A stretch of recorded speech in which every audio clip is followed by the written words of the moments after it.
The Twitter Files Part 2 are out. Barry Weiss has dropped the second thread, and this one is even more interesting than the first one. Although, I have to give a little bit of a caveat because when I talked about it in my first video, there was some information that became available after I was recording that needs to be shared with you. And that, of course, is the involvement of a former FBI agent, Jim Baker. See, he was at counsel, an assistant general counsel over at Twitter, and he left the FBI in 2018. He had to resign due to the fact that he had involvement in the Pfizer warrants for Trump, and he had involvement in the Steele dossier, a bunch of nonsense, and apparently he was screening some of the materials that were released early on in the Twitter Files, which might explain why the first chapter is underwhelming. And the second thing I want to address really quickly right off the bat is that I understand people saying we already knew that Twitter was doing this, we already knew that they were deboosting it, but there's a difference between us speculating very accurately based on the information that we have and what we can see, and us actually getting the inside information on the back end and knowing how these processes work. It's one thing for us to all feel like something is true and have solid evidence to show us it's true. It's another thing for it to be laid bare for all to see, which is why I actually think that the Twitter Files do actually have validity. They are of interest and they should be talked about. Now, there is the issue of how it's being released in threads. Thankfully, Barry Weiss's thread was much quicker than Taibbi's thread, but apparently this is a condition of them getting the materials that they release it first and foremost on Twitter. So that's the way it is. Link to the full thread in the description. But before we get into all that information about the thread, this video is sponsored. So let's go over to the sponsor and then we'll come back over here and we'll discuss this all on the other side. Apple and other companies have a long history of restricting apps from their app store and restricting information as it's displayed on search results and in other ways, depending on if you're using their software. This is one of the reasons why I highly recommend that you get a VPN, and the absolute best VPN, the VPN of this channel, is Virtual Shield. If you go over to virtualshield.com/justice, you can experience the freedom of a strict no-log VPN that's one of the top in the industry, and guess what? You can try it for free for 30 days, and there's a discount right now available to members of my audience of 73% off, and that 73% will hold for the length of your time with Virtual Shield. You can't afford to miss this deal. Go over to virtualshield.com/justice and try it out for yourself. So overall, I would say that the main theme of this thread is exactly how Twitter manipulates the algorithm and does have a bias against conservatives, which is what we all suspected all along. Now, there's some issues with some terminology that we should all get on board with, and I think it's important that you understand that they talk about things in Twitter on the back end differently from how we talk about it out there in the public. And the number one thing that I want you to take away, because it's not like it's a lot of terms, is the idea that shadow banning is something that we all say is a thing out here in the real world, but on Twitter, in the back end, what they call this is actually visibility filtering. So when they do things to make sure your tweets and your information and your narratives don't get out there, over at Twitter, they call that visibility filtration, not actually shadow banning. So they can use some forms of plausible deniability saying, well, when you call it shadow banning and we say that we're not doing that, technically that was true because we're actually visibility filtering your tweets away from your audience in order to prevent you from being seen by the majority of the people who chose to see exactly what you tweet. Now, there are a few big names in this, and one of the things that you'll notice about these big names is that they're rather mainstream. This really isn't about the alternative to the right wing, the dissident right, whatever you want to call them right now at this moment. This isn't about extremists or anything like that. This dump is largely related to mainstream conservatives and the way that Twitter tries to cut them off at the knees, and of course, the impact that this has on our discourse and on our politics. Now, before I get into who was blocked, why they were blocked, how shady it was, the techniques that they used, and why they chose those techniques rather than outright suspensions or permabans, it's important to understand the context that we're in, because a lot of lefties have been saying, while they're gaslighting you about censorship on social media, that right-wing creators grow more on social media, and they say that's proof that there is no shadow banning, there is no censorship, there is no whatever. But the thing is, most of the mainstream media is left-wing, so if 90% of what you're getting in the mainstream is left-wing, people who are conservative are looking for alternatives in order to get the information that they want to get. This is part of the issue when you have segmented out partisan media, and to be clear, I am amongst those people in the media that fill a specific niche that is counter to the mainstream. So obviously, if one group is getting their needs satisfied by the broad mainstream culture and the other isn't, on alternative platforms, that other is going to grow faster, meaning that the fact that conservatives grow faster on social media is the cause of censorship, not evidence that the censorship isn't happening. They wouldn't need to do this if left-wing ideas were flourishing naturally on these social media platforms. So we got it, we understand that, we're clear. Let's get into who was restricted. So one of the people that were restricted was Dan Bongino. Now, you know Dan Bongino was actually banned on YouTube, but what you might not have known is that on Twitter, they were using secret techniques in order to prevent you from finding him on the platform. And the techniques are as follows. So Bongino was put on a search blacklist, and if you guys have ever searched for somebody specifically on Twitter, like me or somebody else that you wanted to find, and even when you search their full name or their full Twitter handle, in my case it's IamSean90, and they didn't come up, this is the result of Twitter manipulating things on the back end so you don't find this person. And he's not the only person who experienced this. There was actually a doctor who also had 0 strikes, which, by the way, is very notable about Dan Bongino. It says right here he had no strikes, no marks against him, no policy violations, yet they put him on this blacklist anyway. Now, there's also somebody that you likely didn't hear of because he's not really a mainstream conservative, a doctor called Dr. Bada Chara. I apologize for the mispronunciation of the name.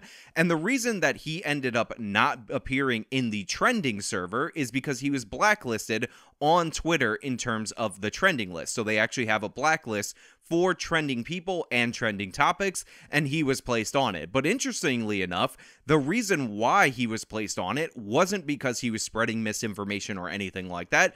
It was because he was running contrary to the narrative, because one of the things that he put forward as an idea was the idea that the lockdowns were actually going to be way more harmful to the youth than people thought. And by the way, this turned out to be true. We see in the numbers that students who had their schools closed are falling behind significantly as compared to other students. And considering we have countries and states that had the schools open, students were doing in-class learning, and they were not significant vectors of transmission, this seemed like somebody who's putting forward a policy idea that proved out to be true, but since it went against the regime, the Democratic Party regime, because you guys remember, Trump was pushing for the opening of the schools, he was blocked from being able to trend on Twitter. But again, it's not just Bongino, it's not just this doctor. Charlie Kirk, of all people, the head of Turning Point USA, one of the most mainstream conservative organizations, about as mainstream as you can possibly get, was also messed with, according to Twitter,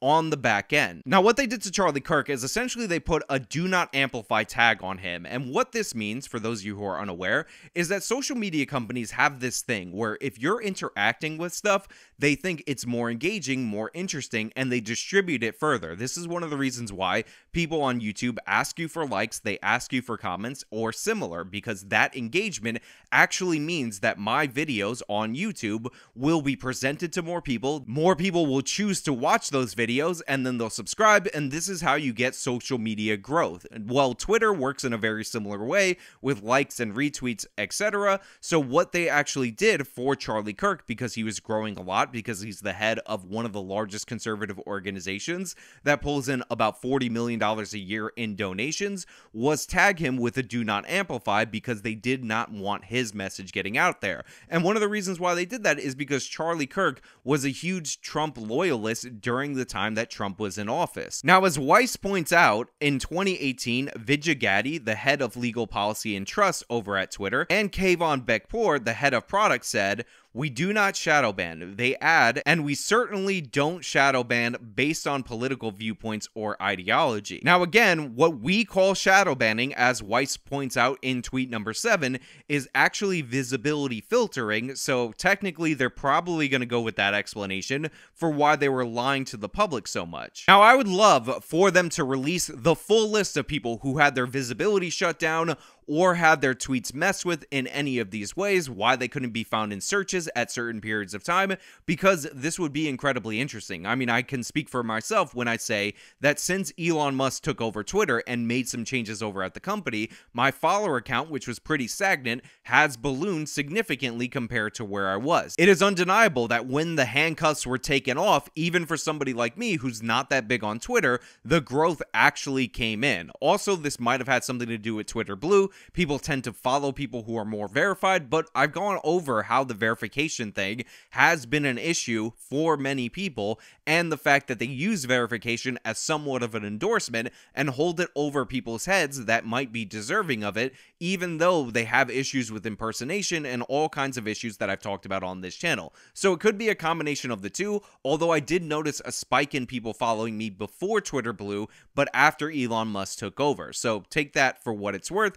I think it's obvious, but, you know, we got to go on and we got to talk about Libs of TikTok because this is the big one. Now, Twitter had multiple tiers of moderators, and they had a team called the Site Integrity Policy Escalation Support Team. Now, this secret group within the company actually included Vijay Gadde, which is unsurprising. She's one of the chief censors, and Yoel Ross, and eventually Jack Dorsey and Parag Agrawal, who is the CEO after Dorsey, were also involved, which, by the way, is important for all the people who have said that Jack Dorsey was somehow, this was all done behind his back. And one of the Twitter accounts that was being monitored specifically by the secret group of policy moderators within the Twitter moderation structure was, of course, Libs of TikTok. Now, Libs of TikTok was already prohibited from going on trending, and this is because Libs of TikTok was going crazy. They've been mentioned by Tucker Carlson, they've been mentioned on Joe Rogan, they've had a lot of mentions because what they do is they aggregate all these different videos, mostly of teachers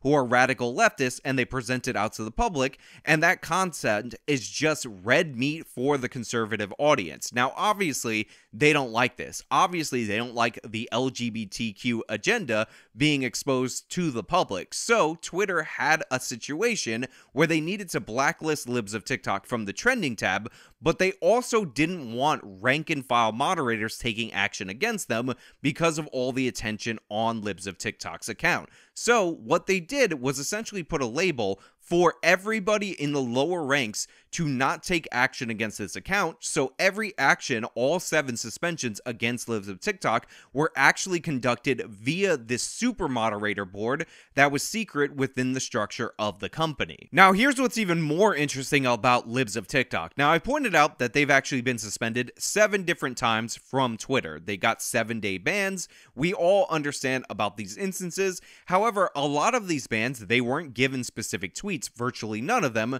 as the reason why they were removed from the platform. And this is because Libs of TikTok really just aggregates content that is already allowed on social media and puts it out there, and it becomes newsworthy because it's featured on Libs of TikTok. But the thing is, I can say that, I can speculate that, you can believe that, or you can speculate other reasons why they might have been suspended. But the Twitter files make it clear that they knew on the back end that she had not violated any of the terms of service of Twitter. In fact, they were thinking of justifications or applying loose versions of their policy in order to suspend Libs of TikTok, despite the fact that they had no reason to do so. But more interestingly is what we found out is if they ever found any legitimate policy violation attached to this account, that was going to result in a permaban. And again, if you don't believe me, just go to the thread, look at the documents. How about I just read them for you so you can understand what we're talking about? So this comes from part 19 of the thread from Barry Weiss. Now the headline is Site Policy Recommendation. Site Policy recommends placing Libs of TikTok, LTT, 1.3 million followers, not verified, in a 7-day timeout at the account level, meaning not for a specific tweet, based on the account's continued pattern of indirectly violating Twitter's hateful conduct policy by tweeting content that either leads or intends to incite harassment against individuals and institutions that support the LGBTQ communities. At this time, Site Policy has not found explicitly violative tweets, which would result in a permanent suspension of this account. This type of enforcement, repeated 7-day timeouts at the account level, will not lead to permanent suspension. However, should LTT, that's Libs of TikTok, engage in any other direct tweet level violations of any site policies, we will move forward with a permanent suspension. So there it is in plain English. They're going to continually time out Libs of TikTok so they could take them off the board temporarily, never give a justification, a specific tweet, or anything like that. Just say pattern of behavior that goes around our harassment policies or whatever. But the moment you spot an actual violation from Libs of TikTok, we're going to permaban them, because that was the plan over at Twitter. Just giving you a little bit of the inside baseball on how these social media companies work. They do target people. They do issue consequences arbitrarily, even when they know you didn't violate the terms of service if you're on the wrong side of the political spectrum. And then they wait for you to slip up so they can ban you at the drop of a hat. And what's funny is that there's a part 2 to this document that I want to read for you. And this is under the headline assessment. Since its most recent timeout, while LTT has not directly engaged in behavior violative of the hateful conduct policy, the user has continued targeting individuals, allies/supporters of the LGBTQIA+ community for alleged misconduct.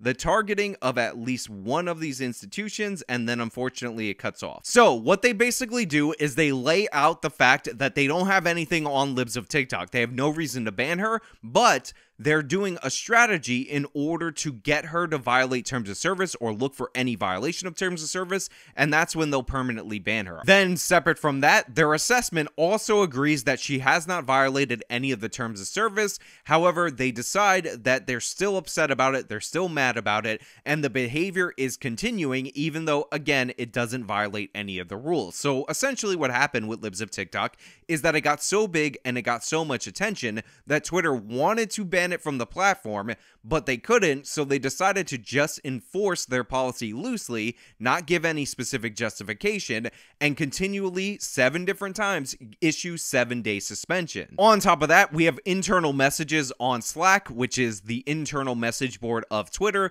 that show Yoel Roth, who is high up in terms of content moderation, discussing how maybe deboosting instead of banning, which isn't called deboosting, again, it's visibility filtration, and other methods like locking people's tweets are more effective than bans, and they should do that going forward. He essentially directs people at Twitter's research team to come up with the research to determine if this is more effective, because he says the problem is people disseminating information they don't like, not necessarily their accounts being in existence. So essentially what these social media companies were moving towards is that you get to end up on the platform, you get to exist on the platform, we just cut off your reach or significantly limit your reach, so that way you have no impact. That way you can't complain that you're being banned.